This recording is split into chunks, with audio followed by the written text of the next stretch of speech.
It's really good to see so many people here, and thank you very much for your patience. Those of you who are familiar with King's, you may know that there are sometimes timetabling problems. I'm afraid we had one of those today, so we are a little bit late starting the talk this evening, but thank you very much for your patience. My name is Mark Pennington, and I'm the director of the Centre for the Study of Governance and Society, which is hosting the lecture this evening. Part of our mission at the Centre is to explore the relationship between formal institutions, such as property rights, voting systems and legal regimes, and informal institutions, including the culture, values and everyday beliefs of people. The character of the interaction between institutions, ideas and culture is at the heart of many debates about the causes and consequences of the wealth of nations. But culture is not a phenomenon that economists have either been particularly interested in, or if they have, been particularly effective at exploring. It's in that context that we're delighted to have with us this evening someone whose work has, perhaps more than any other contemporary economist, engaged with the cultural dimension. Professor Joel Mokyr is Professor of Economics and Economic History at Northwestern University and is one of the world's most distinguished economic historians. He has been president of the Economic History Society and has won numerous prizes and honours, including the Royal Dutch Academy of Sciences Heineken Award for History and the Balzan International Prize for Economic History in 2015. And that, as I understand, is a prize that's only awarded once every 20 years. He's the co-editor of the Journal of Economic History and the editor-in-chief of the Oxford Encyclopedia of Economic History. Professor Mokyr is currently the editor of the Princeton University Press series on world economic history. Among numerous books and articles, he's the author of A Culture of Growth, Origins of the Modern Economy, published by Princeton University Press. We're honoured to have him speak to us today on the Great Divergence or Great Reversal, Two Paths to the 20th Century. Please welcome Professor Joel Mokyr.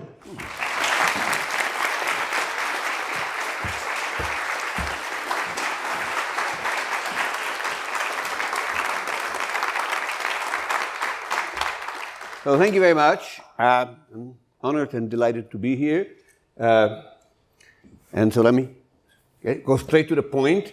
Before I do so, I want to give full credit to my two co-authors. In my waning years, I'm conforming to the customs of the 21st century, and I'm starting to work with co-authors. All my other books were solo authors, but it's been an experience. My two co-authors here are, of course, well-known scholars. One of them is Avner Greif from Stanford. The other is Guido Tabellini at Bocconi, and all remaining errors are their responsibility.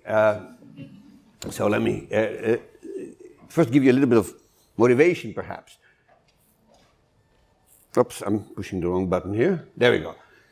So, one of the interesting literatures that has come up in economic history over the last, I'd say, 15 years is what we call persistence papers. Okay, so these are papers that look at something that happened in the past, and then they say, well, let's look at the geographical distribution of that, and then, hundreds of years later, we still see results in modern data. And these are known as persistence studies, and there's quite a lot of them, and they're quite interesting. And, there is a certain thing in economic history which has to do with persistence. And so how persistent is economic history? Well, economic conditions are persistent except when they're not, which is not terribly helpful. But it's true. I mean, there are cases of so-called reversals of fortune. And it is those reversals that I want to talk about today. And so you're all familiar, I suppose, with the concept of the Great Divergence, which is the title of a famous book by Kenneth Pomeranz about the divergence between Europe and China. And one of the sort of starting points of this particular book is that it's more than a divergence. It's a reversal. And so I would say the mother of all reversals is what happened, say, from the year 1000 on. If you compare Europe, and here I define Europe really as sort of west of some kind of imaginary line going from St. Petersburg to Trieste, say, which is known as the Hainal line. I'll come back to that. And that Europe, by the year 1000, was in every dimension you can think of, way behind the sort of three great Asian civilizations, as I would like to call them, and that's China, India, and the Middle East. So by the year 1000, there's no question that whatever dimension you're looking at, Europe is way behind. By 1900, of course, that has been wholly reversed. And so the difference between divergence and reversal is clearly striking here. And so we're not going to talk very much about the Middle East or about India here, so there are some brief sections about that in the book. I'm going to basically focus on China. And here the question is simple and old, so to speak. And people have been talking about this for generations. Why was it Europe and not China that was the source of the great enrichment? Why was it Europe and not China where we had an industrial revolution and the beginning of modern economic growth? And so here are at least 6 dimensions in which China and Europe traded places. I'm going to put the 3 tops are bold because I'm actually going to show you some stuff about them. One, of course, is GDP per capita. Then there's something which I call somewhat loosely, I must say, technological creativity, scientific progress, which too is fairly loose. And then there's 3 other concepts which I'll say very little about: state capacity, which I say something about, urbanization, military capability, and so on. And so what is it exactly that we are comparing? Well, the one thing that, of course, economists like more than anything else is numbers about income per capita. I'm not madly in love with that measure for a variety of reasons, but here they are. These are Steve Broadberry et al.'s paper numbers. They have come under criticism, but the sort of golden rule in this work is that if you create a series of GDP per capita statistics, somebody else is going to come and attack you, okay? So just be forewarned. So Steve got attacked, but I think basically the picture is, so what you can sort of see is China is this sort of a green line. Let me see if there is a point. Here's a pointer. So this green line is what they calculate about China. And you kind of see that it actually doesn't, it sort of goes a little bit up and down, usually driven by the denominator, by the way. But you can sort of see that by 1850, they're way behind, and it's been overtaken by all these European nations.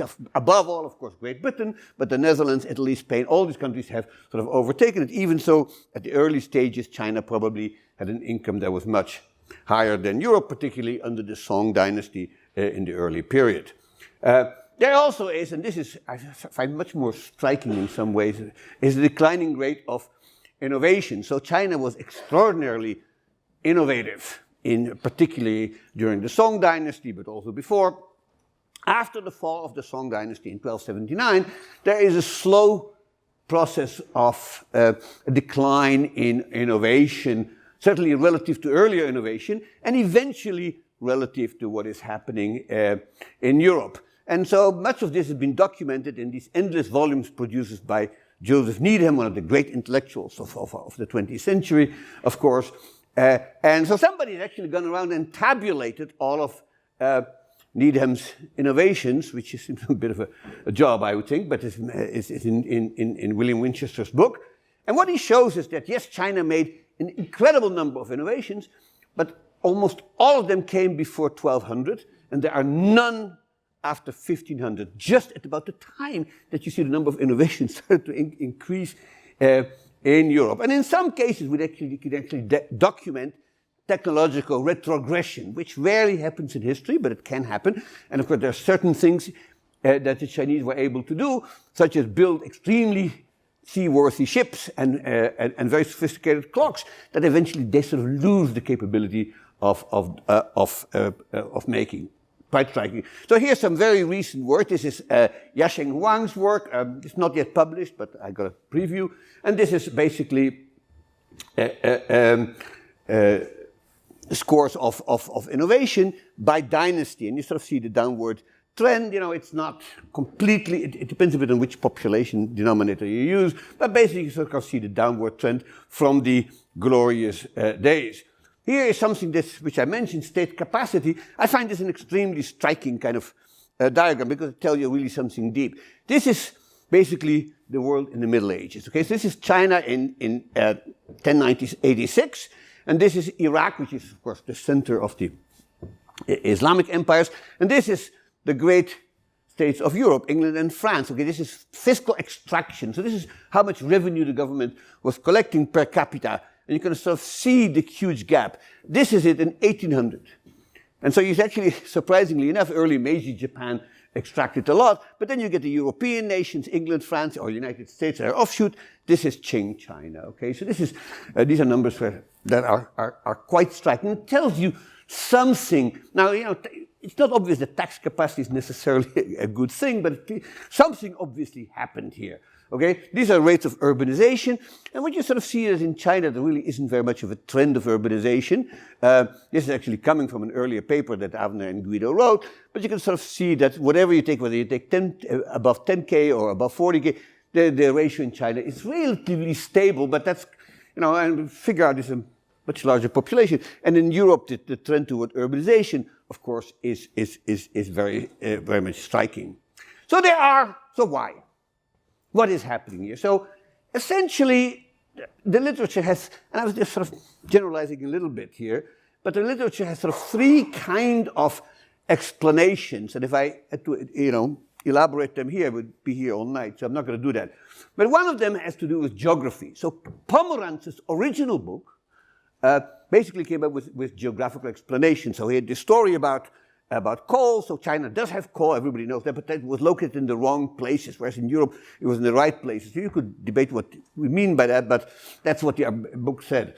There is a recent, well, let me maybe perhaps get first to the second one. The second one is something which I have propagated as well, but actually it goes back all the way to the great writers of the 18th century, because both David Hume and Edward Gibbon, two of the great minds of the Enlightenment, made this point.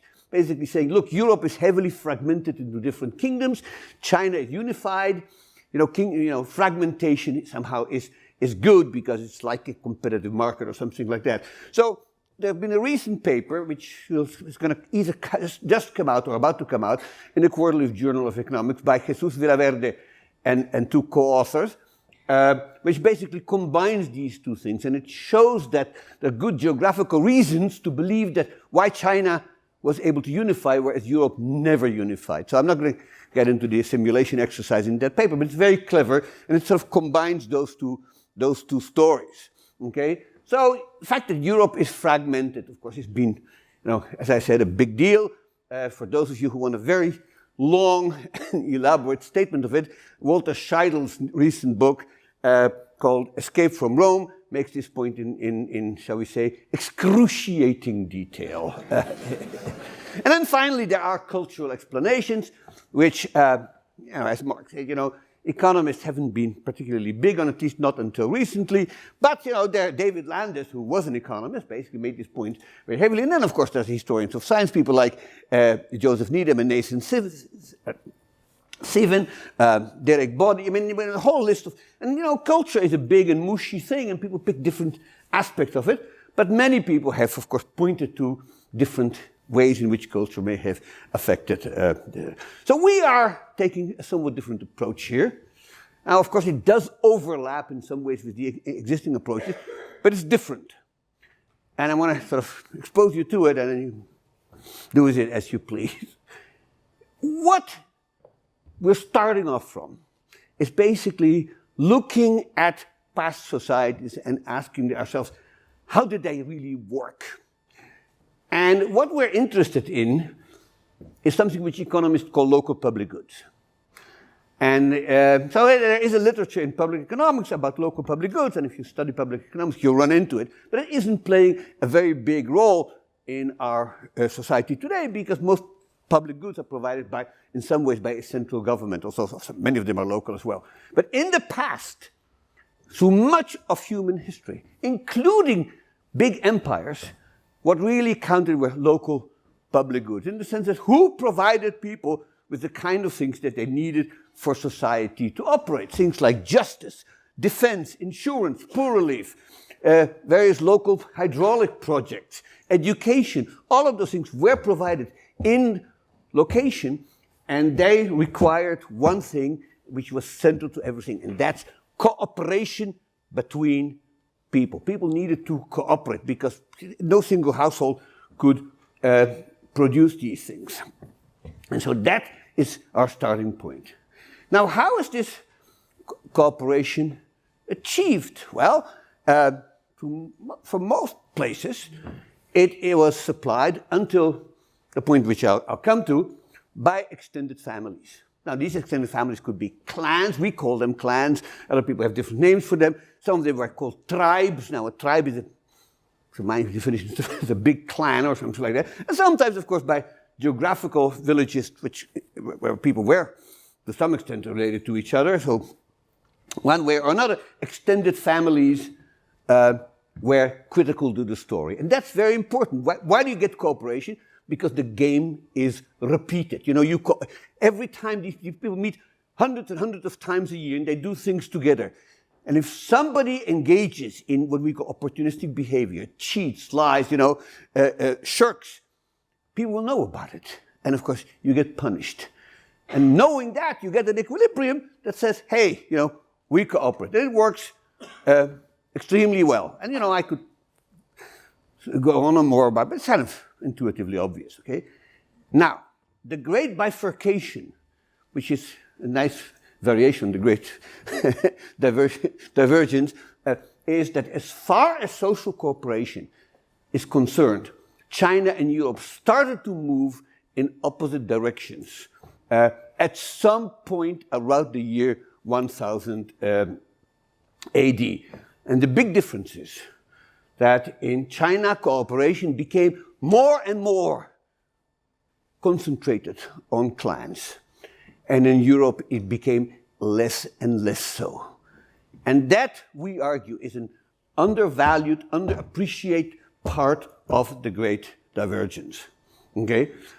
So what happens in China is basically that, during and especially after the fall of the Song dynasty in 1279, the clans get more and more important, in part because the imperial bureaucracy in China, which is of course very large, encourages it.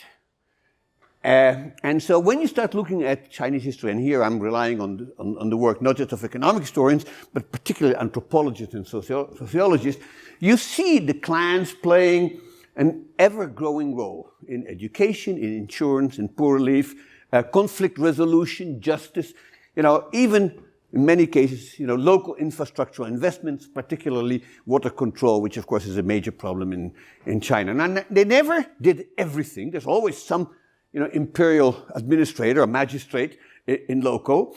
But basically, the clans were the body that cooperated with state officials. And they even helped people collecting taxes for the emperor, even so some of these taxes mysteriously disappeared in the pockets of local tax collectors, as can happen in China. And so there's a very large literature emphasizing this importance of clans, starting with, of course, the seminal work of a man called Maurice Friedman, an anthropologist writing in 1958. And, and here there's some recent scholarship keep finding how important these clans were. And, of course, that kind of development is associated with cultural changes. And so what I will argue, and I'll come back to that in a little while, but what we have learned in the last, I would say, 10 years through the work, not just of anthropologists, but particularly psychologists, is that people who grow up in a society in which an extended family or a clan is the basic unit of organization end up being very different from people who grow up in a world of nuclear families in which are quite different. And what they end up being different in is in cultural outlooks. And so there's a heavy reliance here on these big cultural databases like the World Value Survey and all kind of clever sort of experimental data that people like Joe Henrich, and I'll come back to that, have been playing. But basically the argument is, the importance of extended kinship in a society is crucial to the way people are organized, but also to the way they think and how they feel, okay? And so what is the difference between, so these are different communitarian values are in what's happening in extended kinship societies, and universalistic values are what happens in nuclear families. And so what's the difference between these two? Well, it's very neatly summarized by an economist, by the way, Ben Enke at Harvard, and he has this following line. A communitarian is a great friend to have, whereas a universalist is a great stranger to encounter. And that, I think, captures the flavor of the sort of cultural argument that I will be basing my argument on. Now, what's happening in Europe at the same time? Europe, from the year 1000 on, starts being organized more and more into nuclear families. We've known it for a while. Of course, in 1983, Jack Goody's classic book appeared that, summarized that literature. These are sometimes known as conjugal families. That's Mitterrand's term. But the timing is, of course, very hard to establish. All we know is that when demographic data start occurring, very roughly in the sort of 15th and 16th century, we see this has become, this was a fact. And the reason we see this in Europe is because of something which we've actually known about for quite a while, and that's quite important to understand the difference between the two societies. That's the European marriage pattern, or EMP. So what is the European marriage pattern? Well, it has many components, and here are all of the ones that I could think of, and probably people here in the audience can think of a few more, but they're very important, and so this is crucial. So European marry later, okay, particularly women. When the age at which men marry is probably less important than when women marry, because that's what determines, of course, fertility. As far as we know, everywhere else in the world, including Eastern Europe for that matter, women marry basically at age 16, 17. In Western Europe, when the data start occurring, we see, to our surprise, women marrying at 23, 24, in some cases even 26. So that lops off a considerable chunk of their fertile lifespan, of course, so it has an effect on fertility, but it also has other implications. So the other thing about Europe is what we call neolocality. And what that means is very simple. When a couple gets married, they don't live not with her parents and not with his parents. They form a new household. That, of course, is not unrelated to the fact that they marry later, because they have to collect some money to build a house and maybe get a farm or something like that. Well, monogamy, this is hardly a surprise to anybody. No divorce that anybody knows. You can annul marriages, but you cannot get divorced.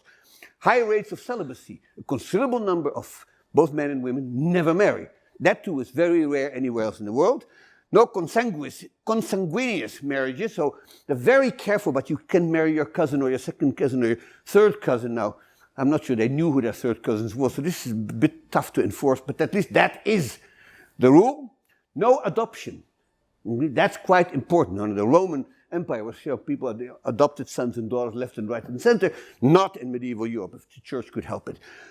No levirate or sororate. I don't know how many of you people care about that, but levirate is the sort of crazy rule in which if one of the partners dies and his or her brother or sister are alive, they got to marry the widow or the widower, which is, it's somewhere in the Old Testament they say that you should do that, but the church wouldn't have any of it. They discouraged remarriage of widows and widowers, although it did happen, of course. And finally, they have something called consensuality, which is quite amazing. Consensuality basically means a woman could not be married against her will. So in the church, they asked the woman, do you want to marry this guy? Now, of course, needless to say, coercion did happen. Nobody kids themselves about that. But at least the principle was there, and we don't see this anywhere else. So why does this change so much in Europe? And the sort of standard argument, the argument that Goody gave and that lots of current research is giving, is that it was all driven by the church. That the Catholic Church was omnipresent in medieval Europe, and this is what the church wanted. The church has its own reason. Most of them were quite materialistic about this, but they also believed that this is what the scriptures dictated. And so I think most people still commit to that view. I would add, perhaps, being an economist, that there are probably possible economic reasons for this as well. One thing that is unusual about Europe compared to Asian societies is that its agriculture is far more based on livestock than anywhere else. So in Europe, really, most agriculture, particularly in the West, is a sort of co-production of animals and arable crops, far more than anywhere else. So, of course, domestic animals were known all over. But in Europe, they're really important because they pull the plow and they provide the fertilizer and on and on and on. And so in a society where livestock are important, women have a comparative advantage in tending to the livestock, and therefore they are economically more valuable. So there's a, not so recent anymore, 10 years ago, a paper by two well-known economic historians, Nico Voigtländer and Joachim Voss, which points this out for the period after the Black Death. But in fact, what was true after the Black Death was probably also true before. So women had a higher opportunity cost of getting married, because once women got married, they got pregnant, and once they got pregnant, their capability of working obviously was diminished. And so pushing out the age of marriage and everything else that goes with it made sense in a world heavily committed to livestock. And finally, I'm not going to get too much about it, Europe is basically committed to a bilinearly descent tradition. So your ancestors are both coming on the mother's and on the father's side. And in those societies, much more difficult to maintain a clan, because very soon, a few generations, the clan sort of explodes in size. This is a point made by Gérard Roland. Anybody interested in that can find that paper.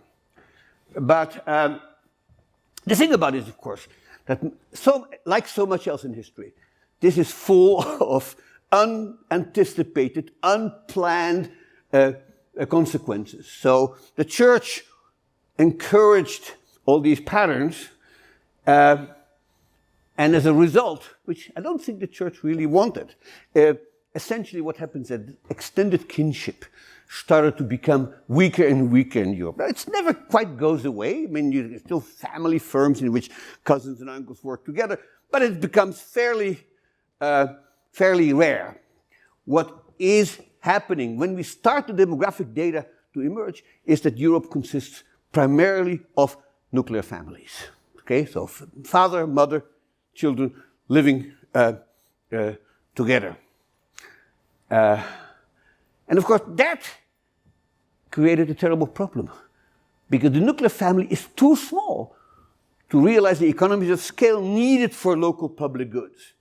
And so what they had to do is to come up with a form of social organization in which cooperation could be achieved between nuclear families who are unrelated. And thereby hangs, I think, the core of our story.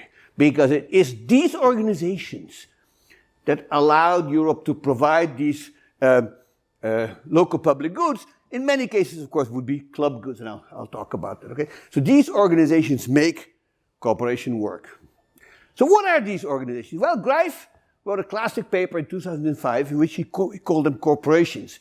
He's been the source of endless confusion, because people think in the United States, when they think about corporations, they think about General Motors. And that's, of course, not what these were at all. These were essentially organizations of people who were unrelated and who shared not an ancestor, but an objective. Okay, so they cooperated even though they were unrelated. And so, here's what these corporations are. As I say, they are associations of unrelated people. They are formal legal entities with an infinite horizon. That's to say, they don't die when the founder or anybody dies. They continue to live with an infinite horizon. They have fairly sharply delineated membership. And so they provided club goods. As if you were a member, you enjoyed the club goods. And if you were not a member, they could hopefully exclude you to some extent. But the other thing that's really important is, if you're a member of one such corporation, there's an exit option. And as everybody in this room knows, if you belong to a family, there is no exit option for good or for bad. But if you belong, if you lived in a city or a member of a guild, in principle, you could quit. The other thing about corporations is that they are basically autonomous. They say they're self-governing. They make their own rules. Now, some of these times these rules are written down. Some of the times they're not, but that's what they do. And unlike families, you could be a member of more than one association, right? And so that too sets it differently. So what are these corporations? Now let's be specific. Well, here's a partial list of them. These are probably the best well-known, but I'm sure there's more. So you have, in Europe, you have monasteries. You have urban communes, which are essentially cities that are self-governing. We have universities. In fact, universities were the originally called corporations. Guilds, fraternities, militias. All these things were organizations of people to collaborate on something in particular. Now, people have even argued, and we're still sort of debating this, even that the church itself, at least in its original days, maybe not later on, could be thought of as a corporation, something that you could join, and you could actually choose between different organizations. So the main argument of the book then is, starting from that point, that is to say, the difference between clans and corporation helped set up the great reversal. And so what the book then does in 200,000 words, I just counted, political institutions were quite different in Europe, but I'll talk about that. Culture was different, I already hinted at, I'll come back to that. The organization of economic and intellectual life. And eventually, I will argue, and this will a little bit later on, that is one of the differences that helps explain the occurrence of the Industrial Revolution, first here in Britain, and then subsequently everywhere else in Western Europe, okay? So let me start off with political institutions and basically try to point out a few differences between Europe and China that were at least reinforced by the difference between clans and corporations. So China, I think hardly a surprise to anybody, was never ruled by any democratic institutions, whereas Europe was, for better or for worse, or at least the place of the rebirth, if not the birth, of democracy. Okay, so we can go back to David Stasowicz's wonderful book, The Rise and Fall of Democracy, that came out a few years ago, but people have sort of, all the way from Francis Fukuyama down, have made this argument. And China achieved, as I said, unification and built a powerful central state administration early on, and Europe remained politically fragmented. And as a result, power relations in China were always more asymmetric than in Europe. So the emperor and his imperial administration never faced the kind of countervailing power that European rulers had. So the European rulers always had to contend with aristocrats, they had to contend with the church. Subsequently, of course, they had to deal with parliaments. Within China, particularly as you move on in time, there are no inherited sources of power. The imperial administration, as I suppose you all know, was not set by people who, were smart enough to pick the right parents. You had to pass an exam.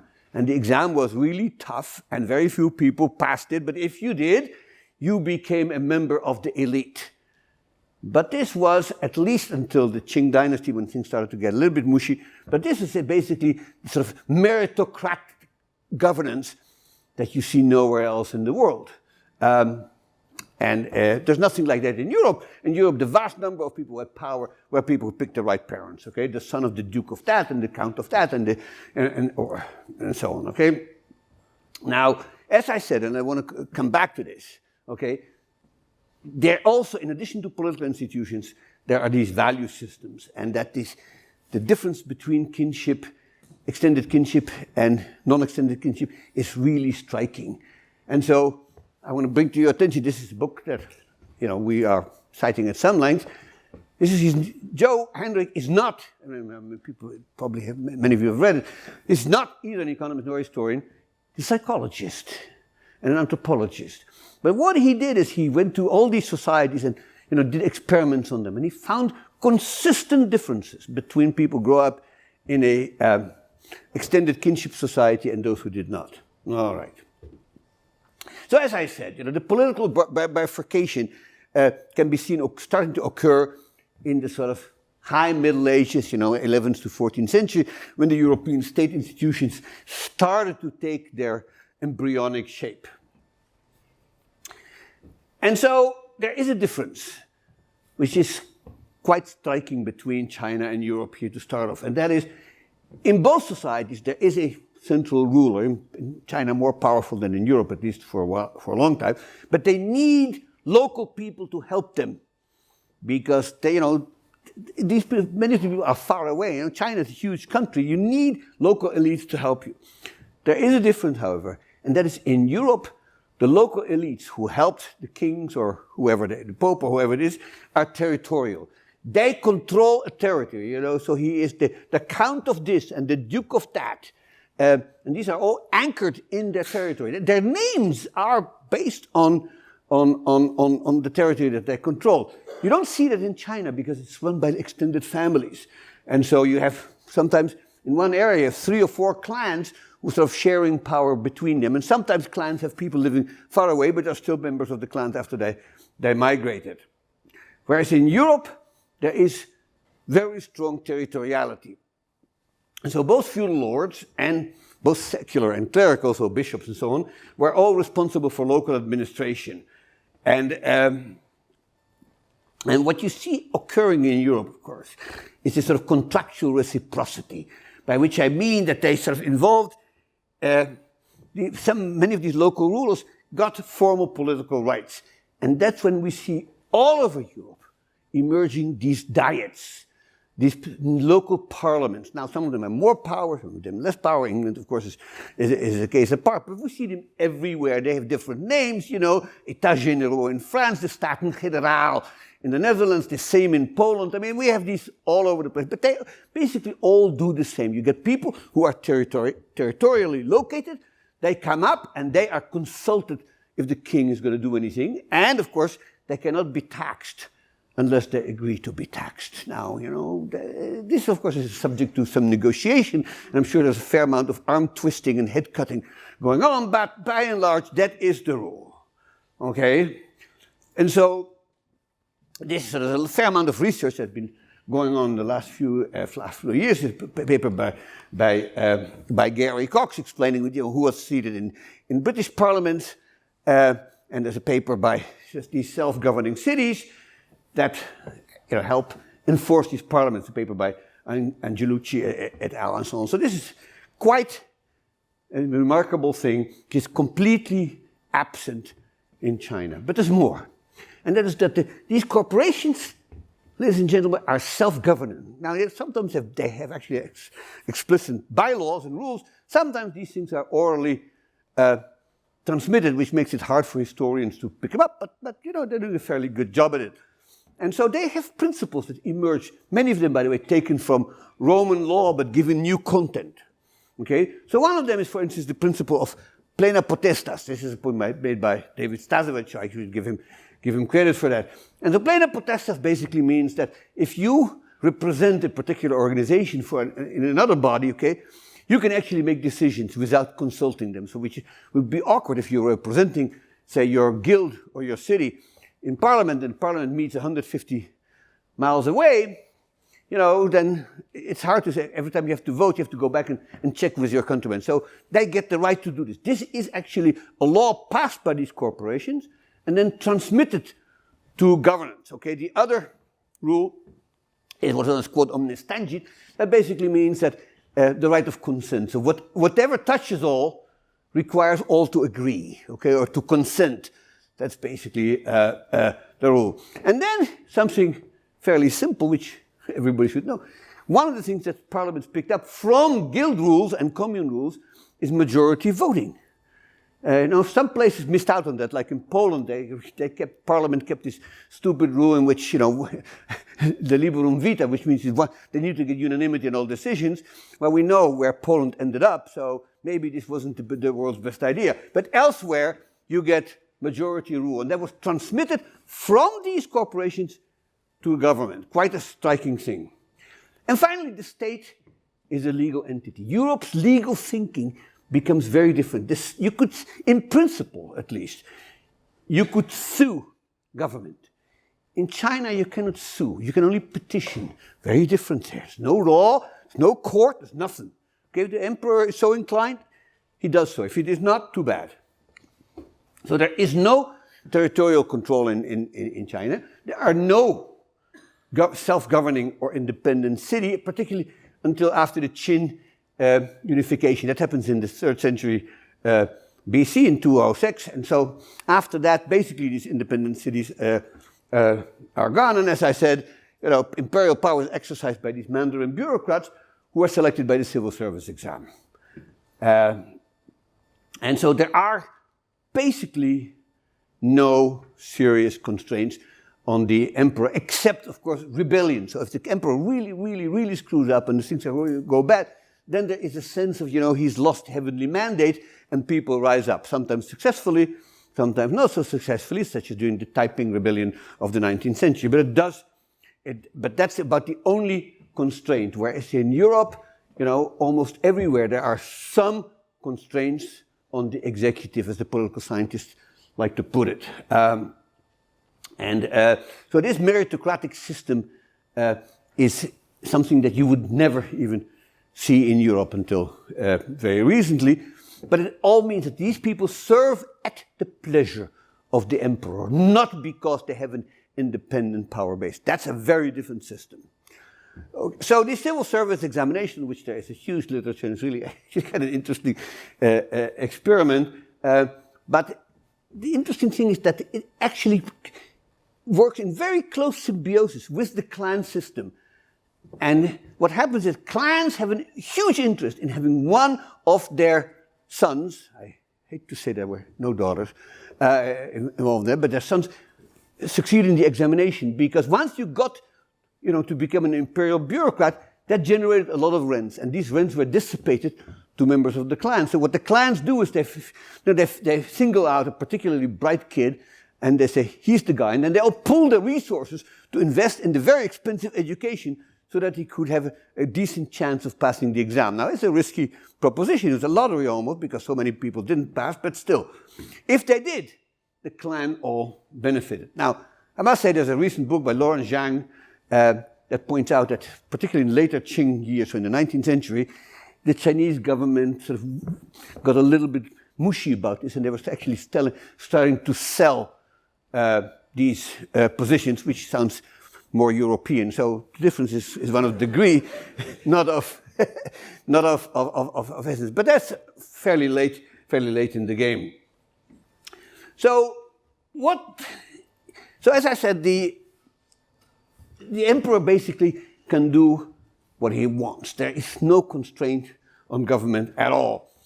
And now some of these emperors, of course, were sort of nice guys who left people alone, but some of them were quite nasty, particularly this guy, the Hongwu emperor, who was the first emperor of the Ming dynasty that came to power in the 14th century, in 1368. And he was kind of a nasty guy. And one of the things that you get in China, which you don't get in Europe, is that the emperor picks on you and decides to execute you. Not only that he executes you, he executes all of your family. Because that's the difference between a clan-based and a nuclear family-based kind of society. Responsibility is also collective within the family. It didn't happen a lot, I must say, but it did happen. And so what is probably true in China much more than in Europe is that your standing within the clan determines your political power. And, as Taisu Zhang has pointed out in his wonderful 2017 book, in these clans what happens is not the richest people make the decisions, but the oldest. I like that kind of now thinking about it. But that's how it actually worked. Now there's some debate about that. Some people have taken him to task on this, but I think basically this is the way these things work. Now the other thing, as I've already mentioned, is that there is what you start getting between Europe and China is this difference in legal organization. Okay, so corporations in Europe, as I said, were separate legal entities with rights and responsibilities, and as a result, in part, European legal system is one that sort of grows up mostly bottom up, heavily influenced by these corporations. And so much of it, what they did was, of course, influenced by Roman law. Roman law was rediscovered in Italy in the 11th century, but it was sort of refined and redesigned and tweaked to fit the needs of medieval Europe, which were quite different, of course, from what it was under Rome. The other thing that you have in Europe, which you don't have in China, is canon law. So canon law is law that's basically law made by the church. Now, China doesn't have a church, okay? So that's, part of these sort of differences. It's included in our distinction. But what you see happening, and this I find utterly fascinating, in Europe, law becomes a profession. You have lawyers, and thank God, I think, judges, legal scholars. You don't see anything like that in China. The laws come down, de haut en bas, top down, by the emperor, and they promulgate these laws. This is the way it's going to be. And so people have said, and I think this is on the next slide, do I have it on the next slide? That in Europe you have a rule of law. In China you have a rule by law. So the emperor basically says, if you don't obey to me, I will do this, that, and that to you and your family. Okay, that's a rule by law, and that's quite different. The other thing in Europe, and this is obviously more theory than practice, is no one is above the law. A sentence that seems to be repeated lately fairly heavily on American media, I got to tell you, and you all know whom I'm talking about. But that seems to be at least a principle to which we are, at least in theory, committed. Now you start looking at the finer details, you realize that, the practice and the theory are not quite the same, but there we have it, okay? But here is something in the first formulation of canon law, which is, of course, Gratian's Decretum. Nobody knows much about who Gratian was, but he wrote the Decretum. And it says explicitly, all men, rich and poor, free and slave, who have to render equally an account of themselves and of their souls. Of their souls tells you where this is coming from. There's some, theological background to this. But whatever the case may be, there is a sense of equality before the law. In China, that is not so. There are differences. And one of the sort of interesting things is that there are very different punishments for if a son kills his father than if the father kills the son. Now that kind of asymmetry seems weird unless you start thinking about that within a clan, the father has a higher kind of status. So, here are some details about this. Is the Chinese criminal law. They have the Tang Code of 653, the Ming Code of 1397. These things persist for a long time. But what is striking is that while China does have, of course, something which you call civil law, but it's very different than in Europe. In Europe, we have a body of legal knowledge that's called civil law, and people study it. In China, there's traces of it, but most of what's happening is that if there are disputes, they are settled by arbitration, either within the clan or between clans. And the mandarins in particular, the whole bureaucracy, really doesn't like trials. They don't like going to court. They sort of discourage that. In fact, there's a line in Confucius that I always cite that somewhere in the book about how awful people are who go to court. In Europe, going to court, it isn't always recommended, but everybody had the option.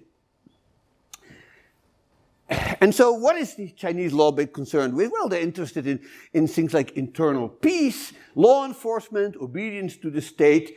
And so the clan rules are written down, and basically they deal with how to settle disputes peacefully. And by and large, this system worked. So people say, well, Europe had a civil law and China didn't, which is sort of an older view, which no longer extant. But basically, say, that's not true.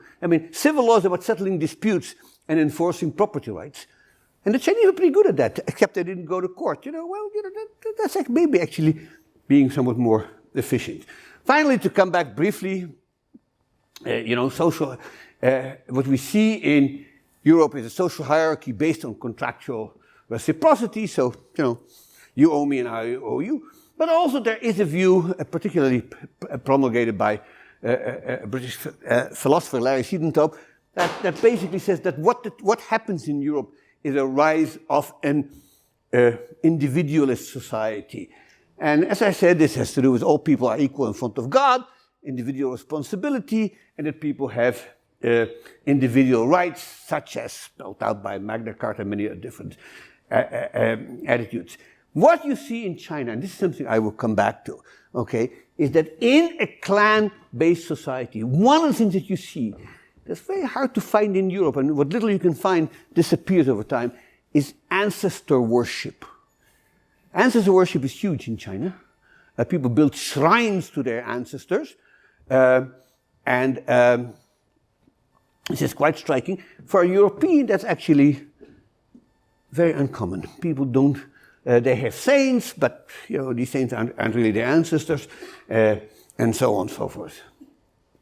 And as I said, the work that people like Joe Henrik, Jonathan Schultz, Ben Enke, and many others have pointed out is how different these societies were in their values. And so what they have found is that nuclear families foster a culture not just of individualism, but one of skepticism of authority.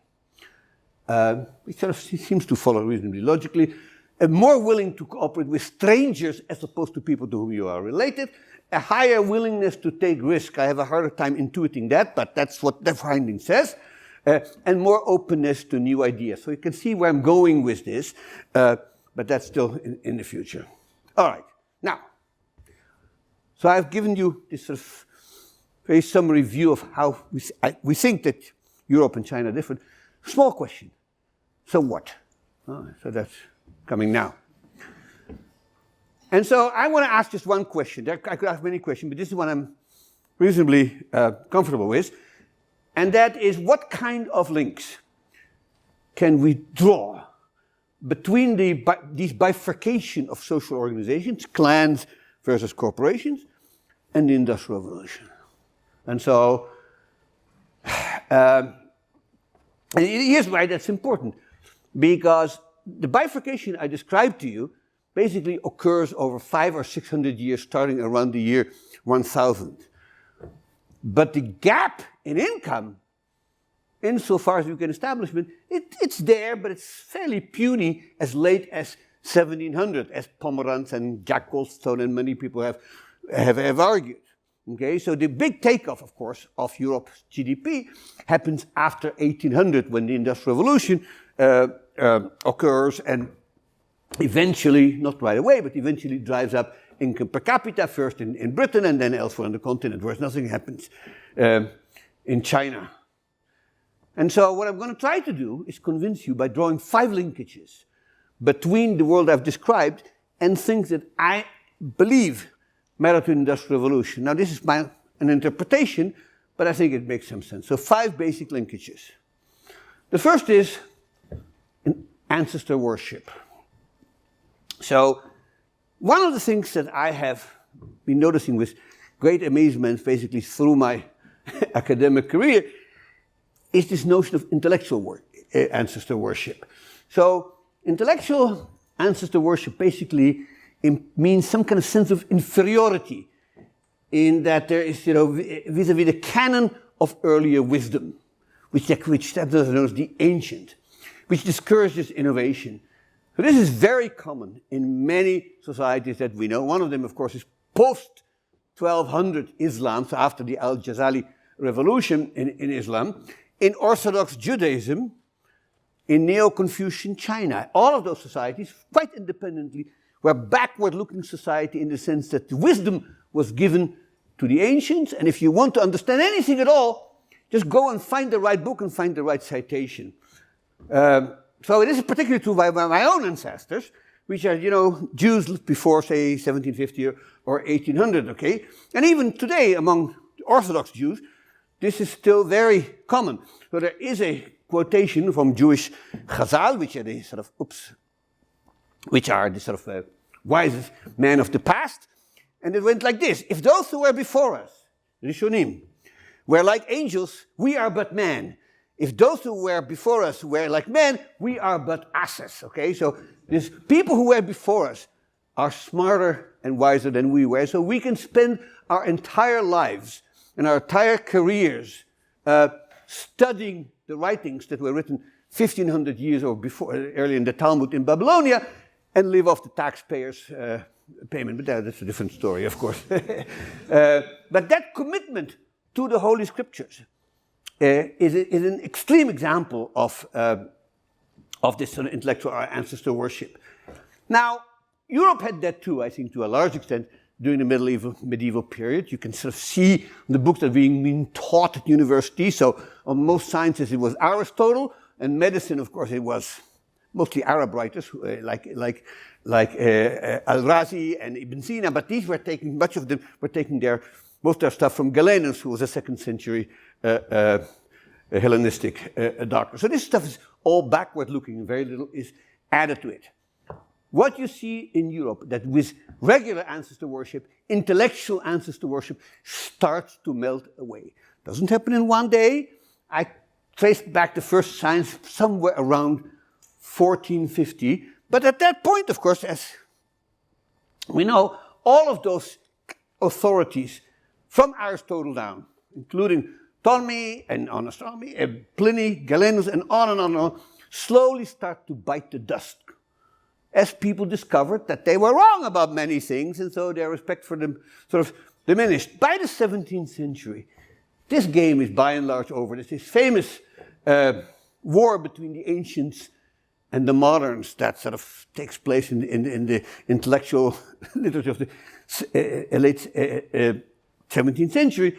And by this, I'd say by the 1700s ago, this querelle des anciens et des modernes that the French love to write about, it's basically over. You know, I mean, I think it was probably over by the time Newton published Principia in 1687, but it was certainly over after that. You know, basically, we got it right, they got it wrong, the hell with him.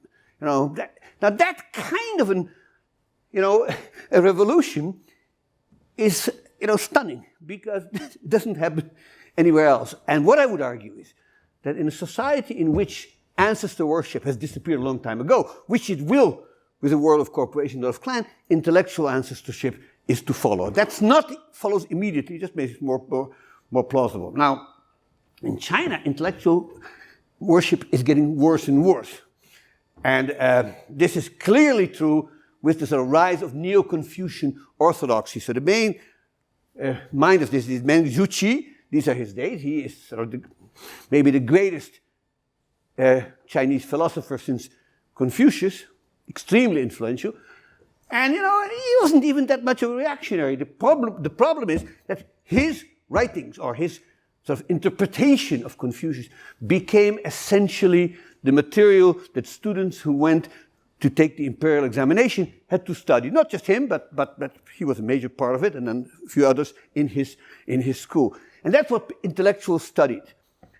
And, you know, slowly that became completely dominant of intellectual life. And so instead of becoming less and less backward-looking, it becomes more and more backward-looking. And so this is, you know, quite a sort of different development than what you see in Europe. And so, you know, people have been writing about this, like David Keitel and so on, note that, you know, that this becomes a strategic custom and that it legitimized and sanctified all other aspects of life. And so, this is, I guess, way summarizing it is this. The Chinese clan system meant traditional ancestor worship and its shrines and property provided the organization, and Confucianism, or Neo-Confucianism, I should say, provided the ethics and the metaphysics. And this is, so to speak, a marriage made in heaven, but it is profoundly backward-looking. And so, if you had a very different kind of society, one of the implications is, and you know, this is quite wide, but in the literature, is that kinship ties and their political extensions took priority over economic interest. And therefore, for instance, in China, merchants never attained the kind of political independence and influence they did in Europe, where, of course, after the great voyages, merchants become increasingly influential in determining political income, including overthrowing a couple of English kings, as I recall vaguely. So there. Now, what is also striking is that recent research, particularly this paper by Menko Chichen Ma at the University of Hong Kong, basically shows that ancestor worship was an obstacle to industrialization. So places where you see more shrines to ancestors have fewer modern industry. Now, that, you know, that of course correlation doesn't imply causation, and, you know, he does try to correct for that, whether that's always a problem, but it is sort of a suggestive finding. All right, that's linkage number one. Linkage number two. This is a corporation of intellectuals. This is something that I wrote about ad nauseam in my the 2016 book that was mentioned earlier. I want to make it very briefly. But what I would argue is that what you see occurring in Europe at about the same time that I mentioned earlier, so maybe after 1450, after 1500, is the emergence of a corporation of intellectuals. Now, that is sometimes known as the Respublica Literaria, or the Republic of Letters. And I have maybe exaggerated a little bit, or maybe not, in emphasizing its importance in the economic history of Europe. What it is really is it's a virtual network, mostly through epistolary networks of people writing each other, but also reading each other's books and pamphlets and manuscripts and so on. And this is basically based on mail services, not much personal contact. But people exchange ideas, and this created something of a market for ideas in this almost literal sense.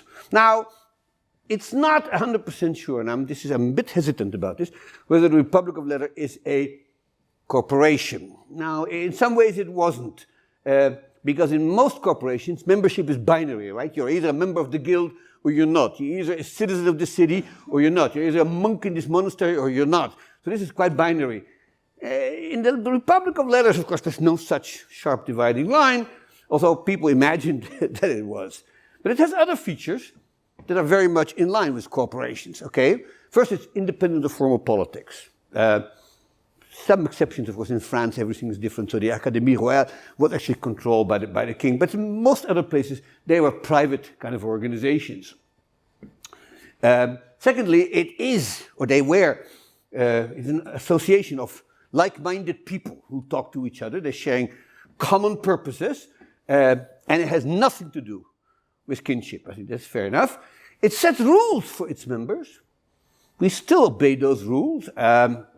They're not quite as enforceable, perhaps, as those of monasteries and craft guilds, but we have rules. The rules are things like, if nobody can reproduce your findings, then you're probably wrong. And so if you come up with a new finding, it is my job to try and reproduce. And if they can't be reproduced, you go to the Journal of Irreproducible Results, which is where nobody wants to go. So there are rules. There are other rules. I mean, I listed all these rules in the book. But there are rules, much like corporations do. And of course, eventually, some of these were embodied in actual corporations, such as universities, also not that often, scientific academies, and the like. So a little bit more about that later on. Okay. Third, okay, linkage. So some corporations were a source of intellectual and technological innovation. Now, it seems sort of plausible that universities would do so, but recent research, particularly by David Lacroix in Louvain, is sort of making us look a little bit more carefully at universities. And they are a very mixed lot. So most universities in Europe, unless I have it terribly mistaken, were quite conservative. And when you came up with a new idea, they pushed back on it. But here is the nice thing about Europe, and this is why Europe is so different from China. In a competitive, decentralized world, there's always a few places where progress is taking place. And from there, it radiates elsewhere, okay? So for many years, the one university where everybody knew that cutting-edge science and philosophy were taught was the University of Padua. In Padua, because it was under Venetian control, so the Pope didn't have much influence in his reactionary policies. In Padua, that's where Copernicus studied, and Vesalius, and a whole bunch of sort of greats of the time. They all studied at Padua. Erasmus taught there.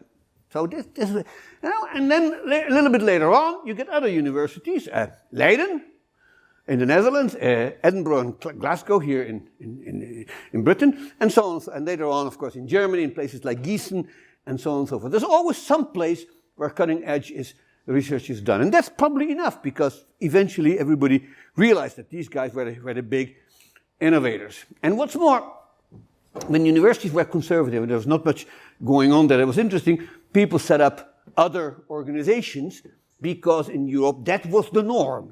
Setting up social organizations of people who were sharing an objective. So one example, and this is everybody who's ever looked at the Industrial Revolution knows this, there were these scientific societies and academies. We see them all over Europe, all the way in Poland and in Bohemia and so on.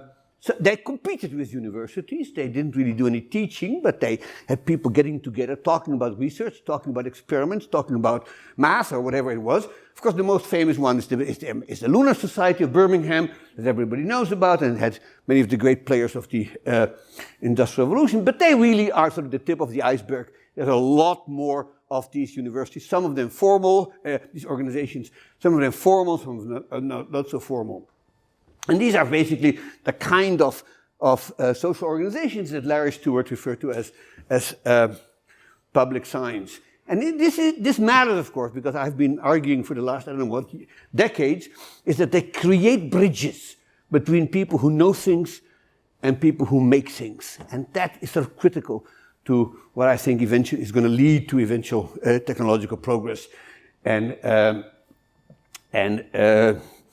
economic growth. Now, for those organizations to be successful, they had to be essentially based on a system in which strangers could get along, in which strangers could trust each other. So I walk into one of those meetings and I give a paper, I do an experiment, and people have a reasonable probability that I won't cheat even though they're not my cousins. And it sounds sort of odd, but that is in fact the core of the argument that I'm making, and it's what modern psychological research has shown. Now, this kind of interaction, and I repeat this, is largely absent in China. You can always find counterexamples to everything in economic history, but I think this is basically true. What we have in China is a sphere of highly educated intellectuals. You know, many of them have taken this imperial exam, a few haven't, but they're highly educated. And we have a very large population of skilled craftsmen. There's almost no contact between these groups. There's a wonderful citation I have here, which I left out, by Joseph Needham in his 69 collection of essays, who makes that point in great detail, and I've never seen anybody criticizing it, although maybe somebody would will. And as we go on in time, you know, what we see is the people who take the imperial civil examination exams are rarely interested in practical technological matters. It does happen, but it is exceedingly rare and getting rarer. Okay, now, here's another form of corporations, which I do need to mention, that's cities. So, by and large, intellectual innovation in Europe is an urban phenomenon.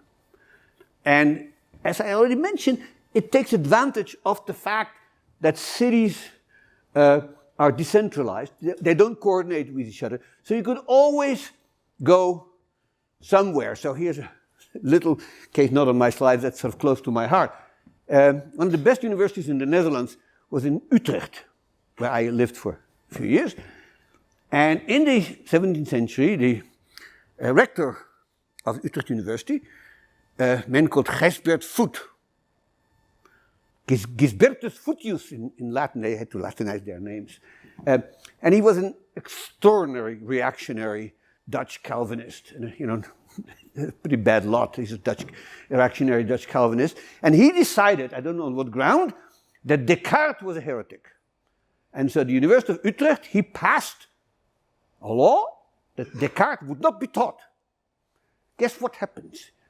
Students moved to Leiden, you know, 50 kilometers to the west, where Descartes was taught. Descartes was, you know, the rage, the sort of most progressive and interesting intellectual of those days. So if you didn't like, if you were going to prohibit the teaching of Descartes, people will move somewhere else. That, you know, in a nutshell, encapsulates why progress couldn't be stopped in Europe. Because as long as there's somewhere to go, you could go there. And it's not just that, you know, that the Netherlands is a different country from Spain, and Spain is different from France. Cities have a lot of discretionary power. So there were always cities in Europe, here are 5 of them, where there was this kind of intellectual freedom. Okay, not all of them were seats of universities, but, you know, Rotterdam is a good case in point. You know, the great French philosopher and encyclopedist Pierre Bayle, who was kicked out of France because he was a Calvinist, and Louis XIV had revoked the rights of Calvinists to live in France. So he went to Rotterdam, where he published a newspaper, or maybe it wasn't a newspaper, a periodical called news from the Republic of Letters. Okay, that's Pierre Bayle, well-known French philosopher. So he lived in Rotterdam and he was safe there. Descartes himself, of course, spent much of his life living in the Low Countries as well. And so cities compete. And they compete not just for the smartest guy, they compete for the best artisans, the best musicians, the best artists, the best engineers. But this also applies to intellectuals, to innovators, and to scientists. And that competitive environment, is really based in large part on the existence of these autonomous cities, or communes as they were called, that are prevalent in Europe and not in China now. Monasteries. So monasteries is an odd case, of course, because monasteries sort of start disappearing just when technological change starts happening. Because in England, they get dissolved in the 1530s, but elsewhere also they don't do well. And ladies and gentlemen, the Reformation wasn't healthy for monasteries, to put it mildly. And includes even places that remained Catholic.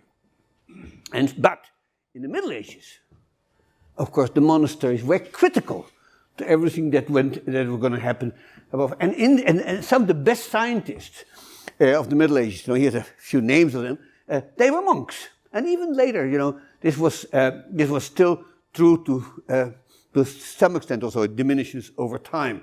Now, as I said, they didn't play much of a role in the British Industrial Revolution, but they prepare the intellectual soil for what was to come after. Even so, none of those guys, I must say, these were respectable scientists, but these were not the Galileos and the Leonhard Eulers that were going to overthrow, Western science in the 17th and 18th century. All right.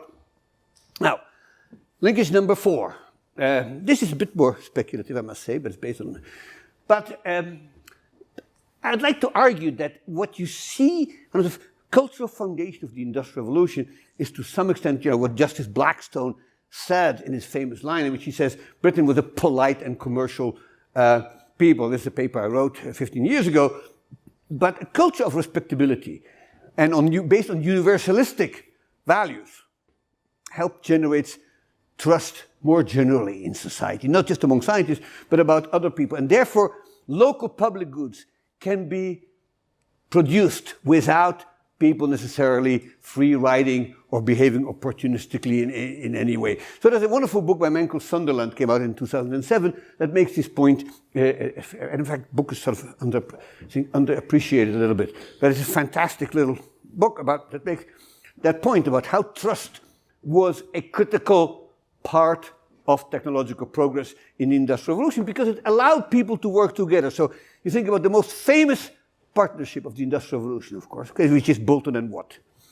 Now, these were two guys who were unrelated. They hadn't met each other until Watt came down from Scotland, and yet they could trust each other. And what's more, they could trust people who worked for them, like William Murdoch and others. So this is clearly a society in which generalized trust or universalistic values in which people who were unrelated could trust each other and work together was much more critical. And of course, it becomes important in the emergence of financial institutions where trust is so important, as well as in something else. I have something more to say about apprenticeships. Okay, and so what we see happening all over Europe, in particular in England, is this sort of plethora of these social networks, friendly society, clubs, academies, various associations of people who do things together. Mostly, I should say, drinking, but there were other activities as well. This has been documented greatly by a wonderful book by Peter Clark, came out in 2000, called The Associational Society. But, recently it's been restated for the Low Countries in this book by Maarten Pak and Jan Luiten van Zanten that came out just a few months ago. And so what happens is that people have reputations that they want to keep among their neighbors and their friends, and so they basically cooperate in these sort of repeated games. And that's what, of course, makes local public goods possible. So people build navigation improvements and lighthouses and bridges and harbors and so on, not so much through taxation, but through voluntary contributions, because the voluntary contributions are listed. And if you're not on the list, you're not a gentleman. And so everybody knows that, and that's how it works. All right. Finally, and this is sort of my my final point. So this is based on a different project. This is a book I'm writing with Morgan Kelly and Cormac O'Grada, and it's about the British Industrial Revolution that's still in preparation. But here's the argument, and we're getting late, so I don't want to get too much in detail, but basically the argument of the book is about skills, or we call competence. That is to say, to get an industrial revolution, it's not enough to come up with clever ideas. It's not enough to invent. You need to have the skilled artisans, the people who are competent, who are not necessarily innovative. They're just dexterous. They're just competent. And they can build a machine or a device according to specification. They can look at the blueprint and say, this is how you make this. Not once, not twice, hundreds of times over, and scale it up to create a factory and create an industrial system that does that. That is what's critical. And such skills, I would argue, such skills were necessary, maybe not sufficient condition to have an industrial revolution. And so what the argument here is that in a world of corporations, it is more likely to create a class of highly skilled artisans than a world of kinship. So this is based on a paper I've written with two colleagues, David Lacroix and Matthias Dubke. Matthias lives in London now, at the LSE, to my great regret. And it's other papers that I've written that makes this point at some length. And so they give you in 3 minutes sort of an idea of why this is actually an issue at all.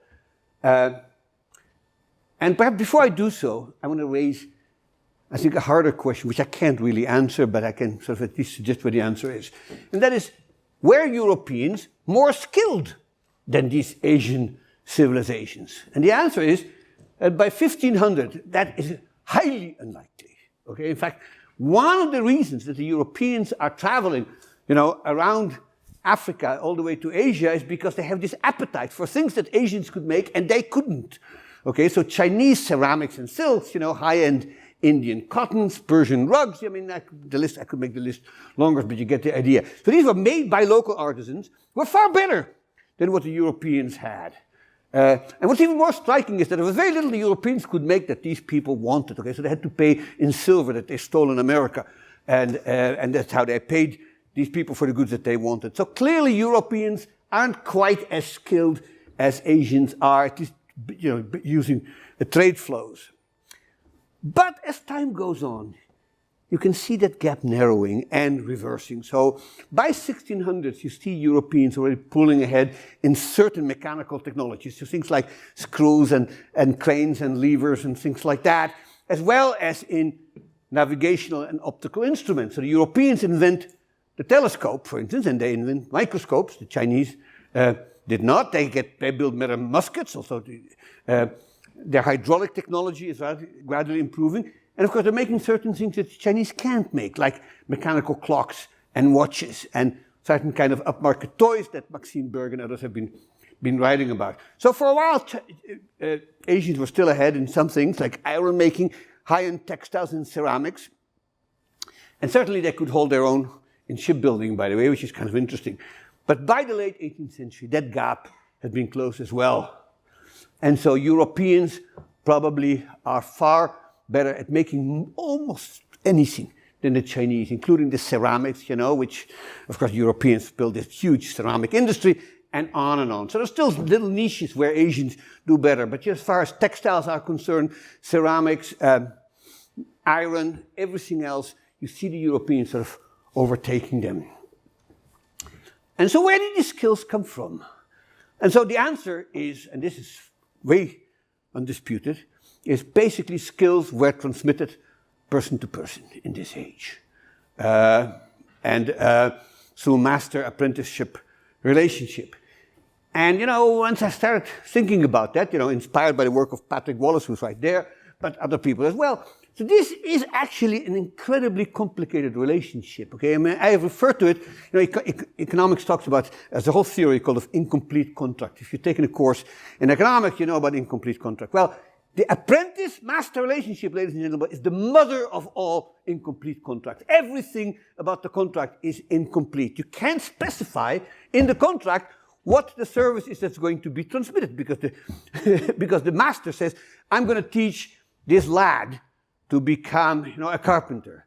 Well, that's what it says in the contract. It doesn't say how I'm going to do it. If you wrote everything in that contract, which was unthinkable, then you didn't have to have the apprenticeship. You just read the contract and become a carpenter, right? Well, that's nonsense. So the contract is completely incomplete, and the relationship is highly asymmetric, and there are about 10 different, I can have a whole list of them, 10 different things why this contract really shouldn't exist, okay? It should unravel in a world in which people behave opportunistically. So either the master can behave opportunistically, or the apprentice can, or both of them.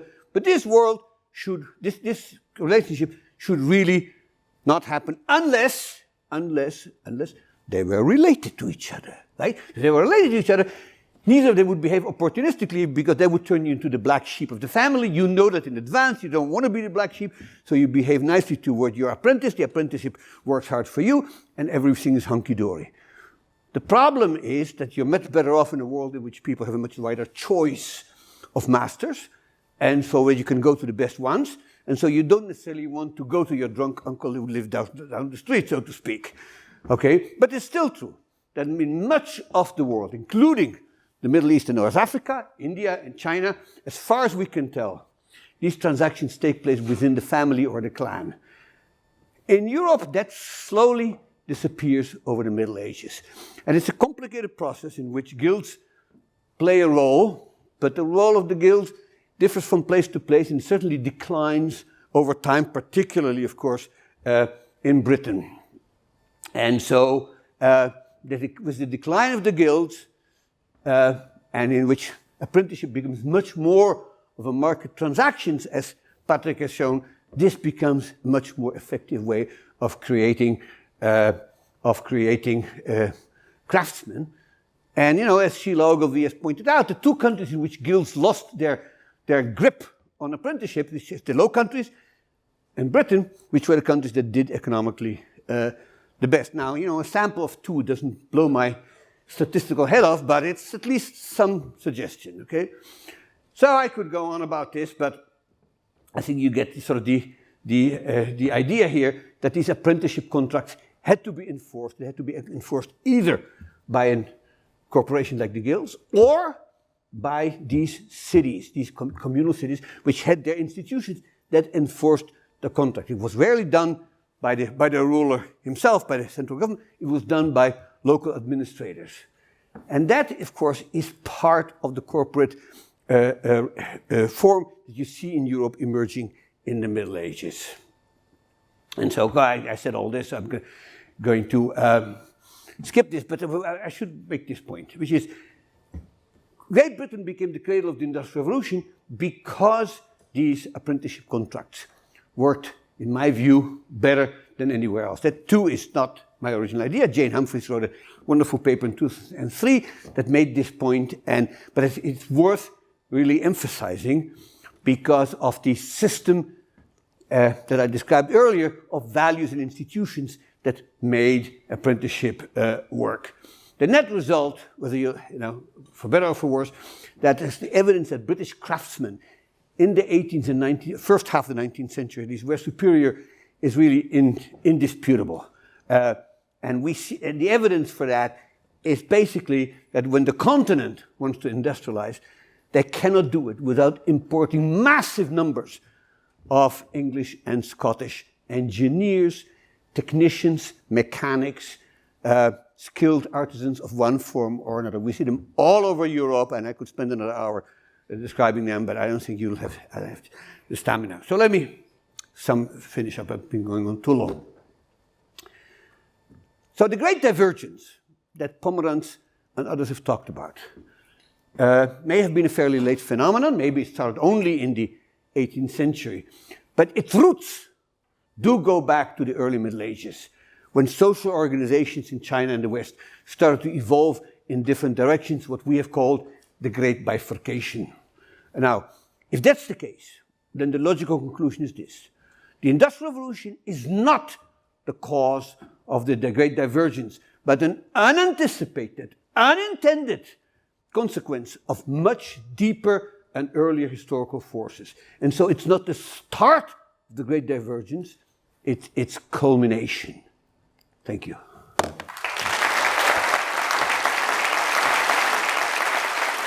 Well, a lot of food for thought. So we do have some time for questions from the audience. So who'd like to start the ball rolling?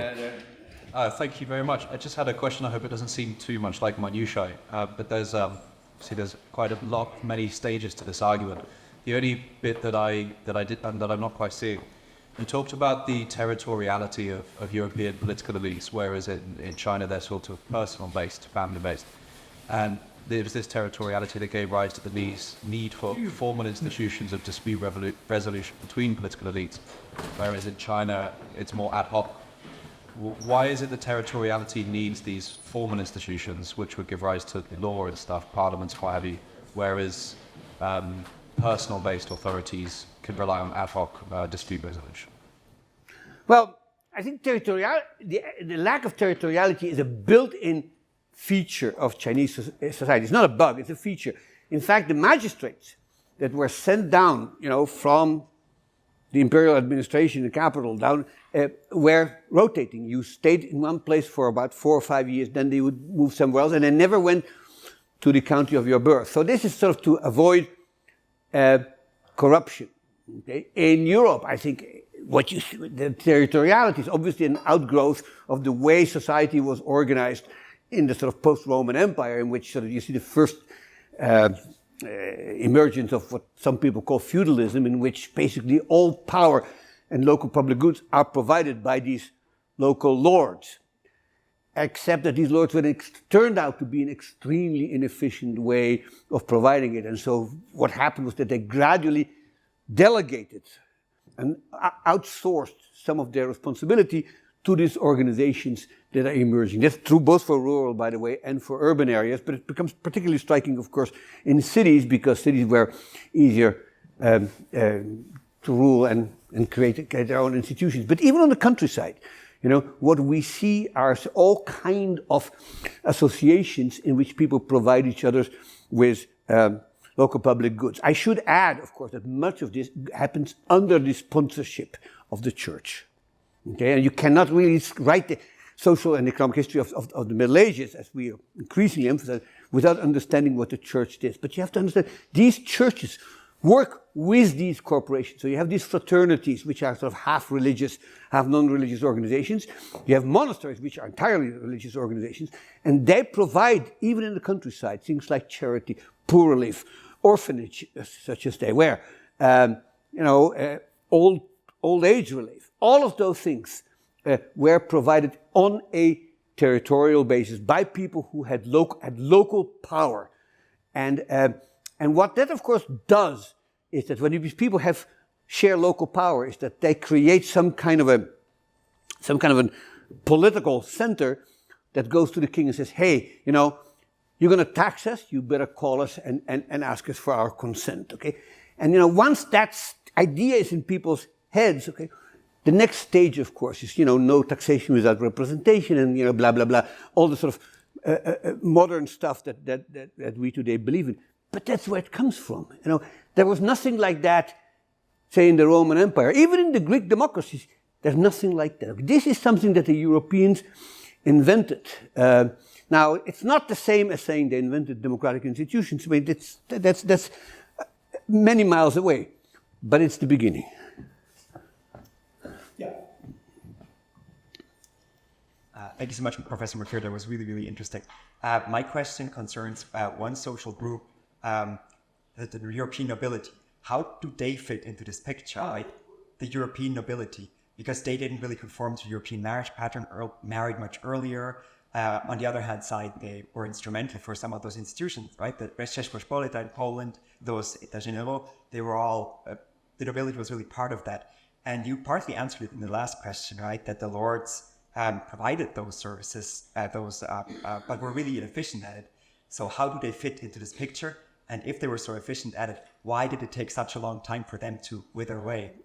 Well, it's an interesting question, and we have actually been puzzled about that. I mean, it's probably fair to say that in the kind of thing that we're interested in, the nobility probably don't play a very big role, except that they are part of the circle of what we call the ruler or the king, okay? So, sometimes these kings are just dukes and counts like in the Low Countries, but there still are that, and they're circling around it. But, their function, and certainly in the critical medieval period, is primarily military, whereas they're delegating their legal and judicial responsibilities more and more to professionals. And so, what is true, and this is something that we have a long write-up about, is that they're playing even less of a role than in China. China, and basically the Qin unification of the 3rd century, removes Chinese nobility from the scene. There really isn't anything like. There's something called, very confusingly, in China called the gentry, but it's a mistranslation. It isn't like at all what the British gentry was all about. If you're an English student and you read about Chinese gentries, you think of those little gentlemen living in their country homes, and being justices of the peace. There's nothing like that. Okay, the Chinese gentry is very different. They are actually mostly sort of intellectuals who are, who've taken the exams, but they are playing an important role. China has not, in the time that we're interested, anything like nobility. Of course, Europe does, but it plays a remarkably small role in our setup, and that's we're going to probably be taken to task for that. But another chapter on the nobility would drive our publisher completely crazy. So. I can just hello, Professor. Thank you so much for coming. My question is with respect to war. So, from the data or the histography, I was wondering if you noticed anything. Sorry. I can hear you better now. Yes, you said about war. Yes. War. So specifically the interaction between war and then these two systems that you spoke about. I was wondering, has war ever expedited advancement in any one of the two, or has war historically been more a detriment to progress in the two systems? Well, that's a hard question. There is a literature, maybe I should, and particularly a book by Philip Hoffman called Why Europe Conquered the World, which tries to explain we cite that at some length, which explains why Europe became an imperialist, a source of imperialism, but there never was any reverse imperialism. We never hear of India, establishing a Great Britain company in London and, running. I mean, it's completely asymmetric, and the question is why. And what Phil argued in that book is that Europeans were so busy fighting one another that they perfected the tools of war, and therefore eventually were better at the kind of warfare that allowed Europeans to take over Africa, Southeast Asia, and so on and so forth. In our story, war plays a fairly small role. We're interested in social organizations. Now, one of the roles of social organization is, of course, is protection. So you have these local militias, okay, and they were all over the. Here's a good. You want to see a local militia? You go to the Rijksmuseum in Amsterdam and you look at Rembrandt's Night Watch. That's a corporation. Those are guys who are out there with their lances and their swords. I mean, I think it was a bit of a fake, if you ask me, but the Dutch always fought with German mercenaries, but that's a different story. But they were, that's the kind of thing that this is, local defense. Now, there are times, of course, when cities have major confrontations with the ruler, okay? So particularly the Flemish city, Ghent and Bruges, were particularly, pains for whoever was unfortunate enough to rule them. So first it was the local Count of Flanders and Count of Brabant, and then it was later on the Spanish and the Austrian. They were always trouble, these cities. Read the biography of Charles V, who was born there in Ghent. And so that's at that margin, it matters. But we're not actually interested in that, because this is not a book about the long-term politics as much as the emergence of political institutions, which is not quite the same thing. That said, war does pop up, here and there, sort of inevitably, in particular, of course, in the later stages of the Chinese empire, when the sort of ineffectiveness of its political system becomes increasingly clear as it starts losing war after war. There's 2 opium wars in the 18th century, then of course the war against Japan and so on and so forth. And so clearly at that level, war makes a difference. We think that in Europe, and this is clearly very much puts us at odds with Charles Tilly's famous platitude that states made war and war made the states, okay? And, I have spent a career arguing against that. Everybody cites this, and I think it's just basically a platitude in space. But unlike most platitudes, probably also wrong. Something else made the states. Cooperation. And, that the states made war is hard to debate, okay? Problem is they did very little else, and which is why you needed local public goods to be provided by local people, and you needed cooperation at a local level. So at that level, Louis XIV, fought many wars. His track record in local public goods ain't much to write home about. Yeah, a question right up in the goals. Professor Mokyr, thank you very much. Oh God. Thank you very much for the bleachers. for this richly intellectual talk. When you speak about the theory and great explanation of great divergence, at the back of my mind is how well or whether it has anything to say about the little divergence within Europe, especially between the Western Europe and Eastern Europe, whether they were affected to the same level by the change from the clan to the nuclear family system, the emergence of the European marriage party, and so on and so forth, and why, if yes, it didn't lead to the same results. Well, that was something that we started to write about. Eventually, we decided to scratch it. But you're raising a point that maybe, in another life, I will write another book about. But you're raising a really sort of critically important question, which is what happens in the rest of Europe that isn't to the west of the Heine line that runs from, say, St. Petersburg to Trieste. That's how Heinel said, it's good to argue about that. And Russia is a particularly difficult case, and there's a good reason that we stayed away from it. But, I talk to my students about this quite a lot because they ask me that question too. And the thing about Russia is that it doesn't fit either one of the categories. It isn't like China, and it isn't like the West. It's a sui generis. And so there's the other sui generis, whatever the plural form of that is, in India and in the Middle East and North Africa. And, that requires a different book. But I would say if you pushed me hard, put a gun to my head, I would say probably Russia has more in common with China than it does with the West. That the West of you. Now, the difficulty, of course, that Russia, on good days, which aren't many in Russian history, but there are a few, they say, well, we would really like to be like the West. And they bring all these French intellectuals, Diderot, when they show up in St. Petersburg, and they, and the Euler, we want to have these people around. And then a few years later, we don't want to have them around. We're Slavophiles, we're different. And so Russia can never make up its mind, and that's still true today. I hate to say it, but it's a hard one.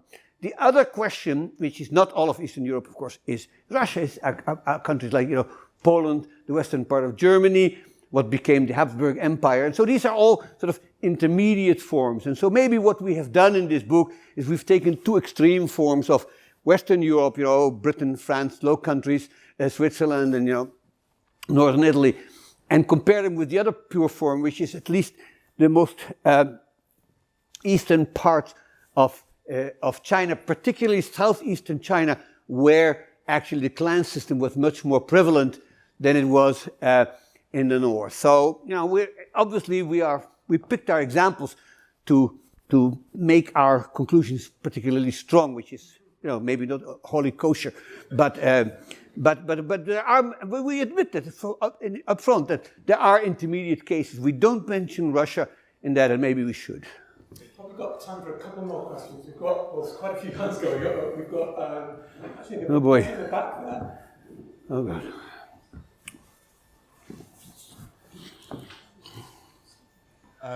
Thank you for the lecture. It was fascinating. My question is really simple. Okay. What is your idea of the future of democracy and rule of law, and will they be... You really... you don't really expect me to answer a question about the future of democracy coming from a country where the latest polls indicate that Trump is 5 points ahead? I don't know. I mean, there is a literature on this, maybe, just to be very serious, there is a literature on this by people who know more about political science than I do.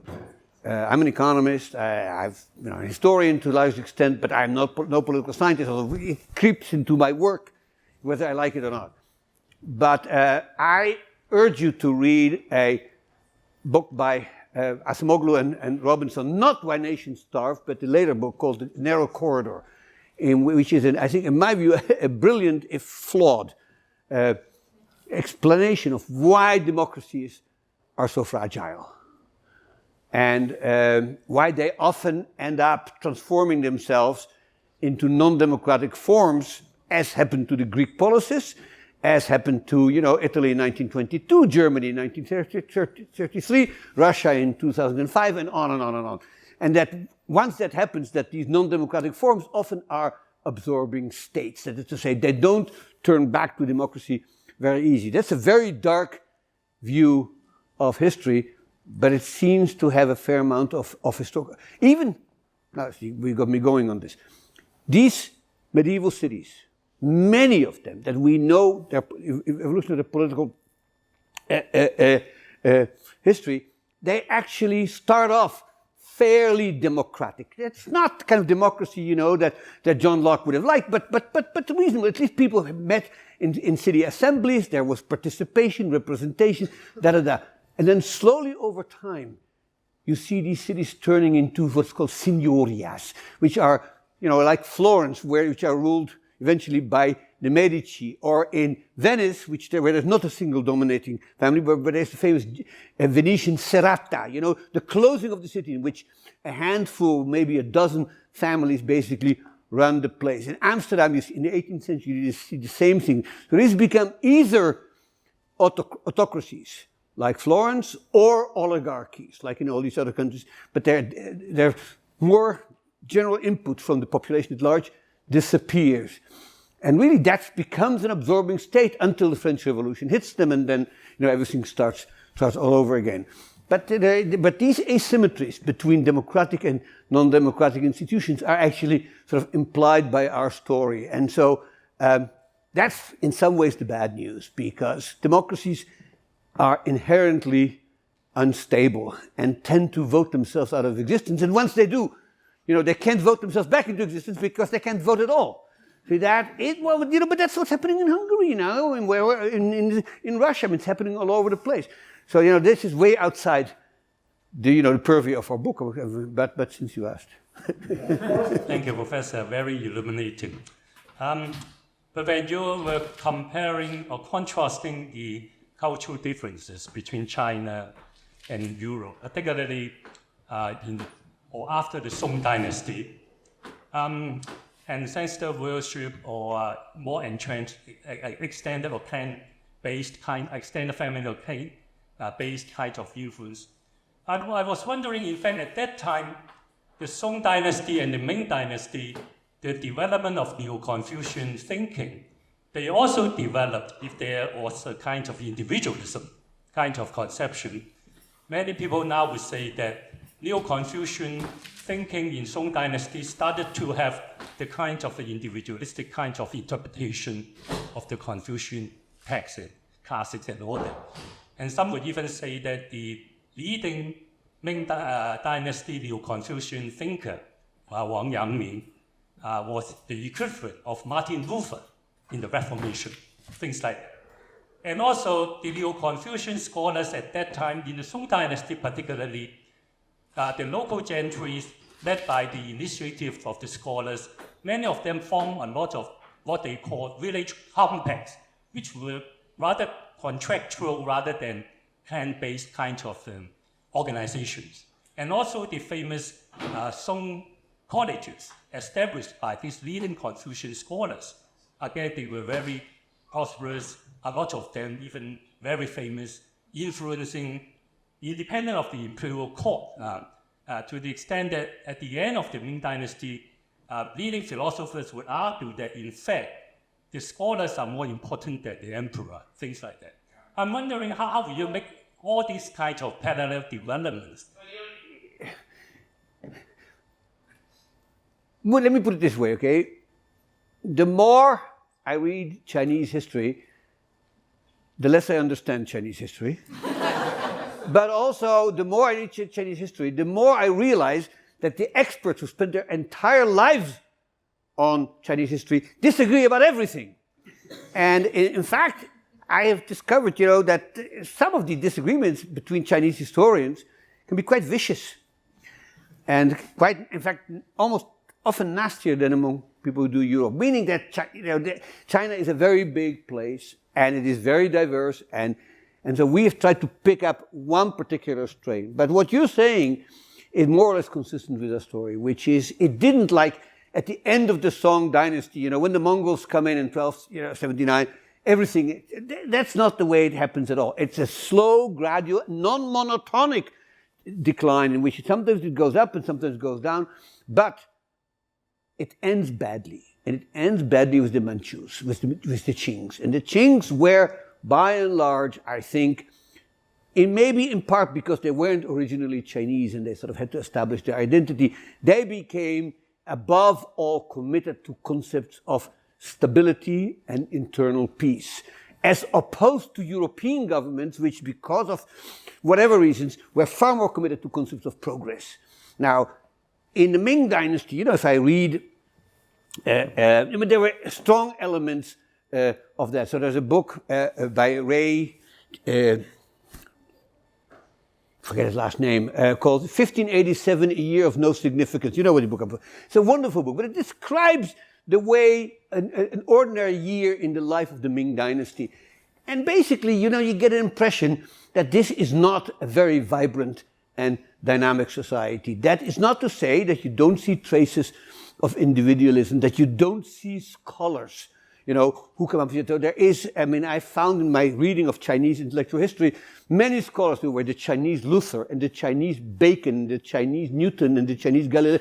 They were all there, and they all pop up and then they disappear.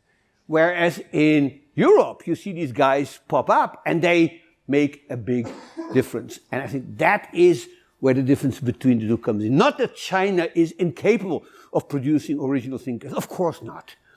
It is that when China produces them, it has the means to limit their influence. And of course, there is something which is known as the so-called Chinese Literary Inquisition, which my colleague Melanie Chua has written about. And basically, now, so you see inquisitions in Europe as well. So what's the difference? The difference is, in Europe, if the Inquisition was after you, you took your suitcases and you went to Rotterdam or you went to Copenhagen. In China, you had nowhere to go. And that is, but that makes a huge difference, okay? So I don't disagree with you. And, China is, you can find counterexamples of anything. Now, the argument about Chinese individualism strikes me as a little bit concerning, because studies of Chinese society that try to measure individualism using modern data find consistent evidence of China being far more collectivist than European societies. Okay, so this is Hofstede's work and other people working in sociology like that. Now, some of that collectivism must have been the result of, the rule of Mao and the Chinese Communist Party, but some of it probably traces to earlier times. So by the end, I think, of the Qing dynasty, 1912, that probably has happened. And when that emerged, okay, is the $48,000 question. I don't know. I think there's a long trend that starts at the end of the Song. It picks up back and it goes down again. So it's non-monotonic, but the trend is there. And in the end, that is driven to a large extent by these social organizations. I think that's something on which we would insist. But that there are exceptions and that there are differences between northern China and southern China, and certainly between western China, which has these many Turkic and Mongolian influences. There's no doubt about that, So talking about China, capital C, is something that you unlearn the first week you start working on this, and then eventually you realize you have no choice. You have to stick with it, which is what happened to us. Okay, everybody. A few people still have questions left. I'm afraid we're running out of time. I hope you've enjoyed the evening as much as I have. It's getting quite late, and it's probably time for your slippers. So it just remains for me to say thank you very much for coming. If you have enjoyed the event, please follow us on it's now called X, isn't it, at CSGS, or check out our website for future events. It just remains for me to say thank you very much to Professor Joe Mokyr for such a stimulating talk this evening. Please say thank you.